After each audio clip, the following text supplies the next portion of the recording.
नमस्कार दोस्तों, स्वागत है आपका आदर्श लीगल वर्ल्ड के इस खास विश्लेषण में। अच्छा, जरा सोचिए, भारत की राजनीति में अब एक ऐसी नई तथाकथित पार्टी की एंट्री हो चुकी है ना, जिसका नाम सुनकर लोग एक तरफ तो अपनी हंसी नहीं रोक पा रहे हैं और दूसरी तरफ बहुत गहराई से सोचने पर भी मजबूर हो गए हैं। आज के इस एक्सप्लेनर में हम इसी दिलचस्प विषय को डिकोड करने वाले हैं कि ये जो कॉकरोच जनता पार्टी है, क्या ये सिर्फ एक इंटरनेट मीम है, कोई सीरियस विरोध प्रदर्शन है, या फिर भविष्य की राजनीति की कोई नई तस्वीर। चलिए शुरू करते हैं। तो चलिए इस विषय में थोड़ा गहराई से गोता लगाते हैं। आप लोगों ने हाल ही में सोशल मीडिया पर अचानक से एक बहुत ही अजीबोगरीब ट्रेंड देखा होगा। मतलब हर जगह लोग अचानक से एक ही सवाल पूछने लगे, क्या मैं भी कॉकरोच हूं? सुनने में अजीब है ना? लेकिन ये कोई आम सवाल नहीं था, बल्कि देखते ही देखते ये एक पूरी मुहिम का हिस्सा बन गया। एक मजाक कैसे अचानक से एक पॉलिटिकल मूवमेंट बन गया, यही तो आज की कहानी है।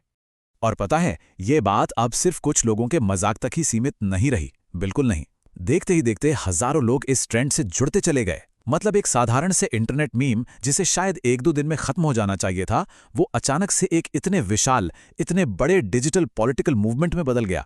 सोचिए, एक मजाक कैसे रातों रात इंटरनेट का सबसे बड़ा मुद्दा बन जाता है। तो अब आते हैं इसके ओरिजिन पर, यानी the viral meme movement origin story. इसकी शुरुआत आखिर हुई कैसे?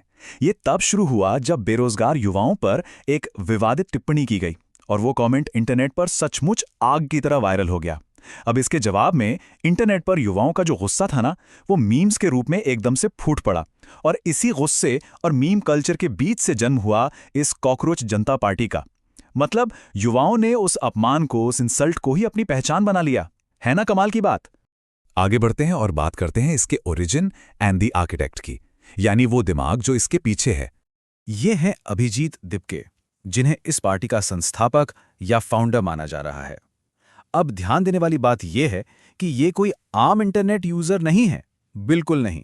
ये एक पॉलिटिकल कम्युनिकेशन स्ट्रैटेजिस्ट हैं, सैटिरिकल कैंपेन क्रिएट करने वाले और इंटरनेट मूवमेंट शुरू करने वाले एक एक्सपर्ट हैं।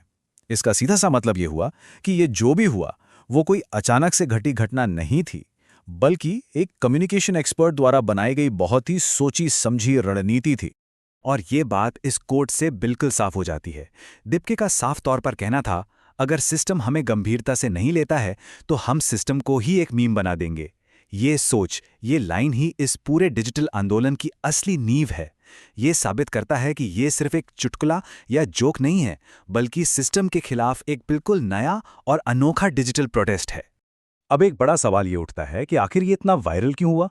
इसके कुछ बहुत ही सॉलिड कारण हैं। पहला कारण तो इसका वो फनी नाम है जो तुरंत ध्यान खींचता है। दूसरा, युवाओं का वो रियल गुस्सा, जिससे आज का हर युवा खुद को आसानी से जोड़ सका।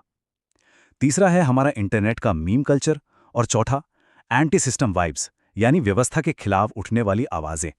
सच तो यह है कि आज की जो जेनजी पीढ़ी है ना, वो पॉलिटिक्स को भारी भरकम रैलियों या भाषणों से नहीं, बल्कि मीम्स के जरिए ज्यादा आसानी से समझती है। अब आते हैं एक बहुत ही दिलचस्प पहलू पर, सटायर मीट्स सीरियस डिमांड्स।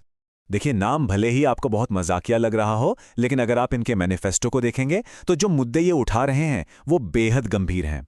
इनकी मुख्य मांगों में शामिल हैं पॉलिटिकल फंडिंग में पूरी ट्रांसपेरेंसी, फेक न्यूज़ पर सख्त कार्रवाई, महिला आरक्षण, दल बदल पर पूरी तरह से बैन और जजों के रिटायरमेंट के बाद मिलने वाले लाभों पर एक पब्लिक डिबेट। यहाँ हम बहुत ही निष्पक्ष रूप से ये देख सकते हैं कि भले ही इसकी पैकेजिंग व्यंग्यात्मक हो, एक सटायर हो, लेकिन इसके अंदर के जो नीतिगत मुद्दे हैं वो काफ़ी मजबूत और सोचने पर मजबूर करने वाले हैं।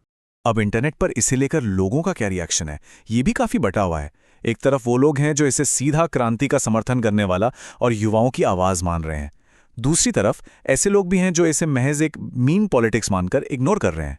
और एक तीसरा नजरिया भी है जो इसे सिस्टम के प्रति लोगों की हताशा और गुस्से को बाहर निकालने का एक माध्यम मानता है। कुल मिलाकर इस मुद्दे पर इंटरनेट पूरी तरह से अलग अलग राय में बटा हुआ नजर आता है।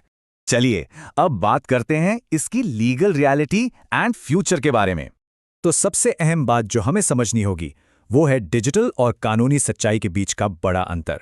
आज की डेट में यह पूरी तरह से एक डिजिटल विरोध और इंटरनेट कल्चर का हिस्सा है, क्योंकि भारत में एक आधिकारिक राजनीतिक दल बनने के लिए एक बेहद सख्त कानूनी प्रक्रिया से गुजरना होता है। इसके लिए चुनाव आयोग यानी इलेक्शन कमीशन में रजिस्ट्रेशन जरूरी है, फंडिंग के कड़े नियमों का पालन करना होता है और रिप्रेजेंटेशन ऑफ पीपल एक्ट के दायरे में रहना होता है। तो कानूनी तौर पर देखा जाए तो ये अभी कोई ऑफिशियल पार्टी नहीं है, बल्कि एक डिजिटल प्रोटेस्ट मूवमेंट ज्यादा लगता है। तो दोस्तों, अंत में ये सवाल उठता है कि क्या इंटरनेट ही अब राजनीति का नया मैदान बन चुका है? क्या मीम पॉलिटिक्स ऐसी ही बढ़ती रहेगी? ऐसा प्रतीत होता है कि युवा अब सिर्फ पारंपरिक रैलियों पर निर्भर नहीं हैं, वो रील्स और मीम्स में भी अपनी राजनीतिक आवाज तलाश रहे हैं। तो आप लोगों का क्या कहना है? क्या आप भी इस कॉकरोच जनता पार्टी का हिस्सा बनेंगे? हमें कमेंट करके जरूर बताइए कि ये महज एक मजाक है या आने वाले कल की नई राजनीति।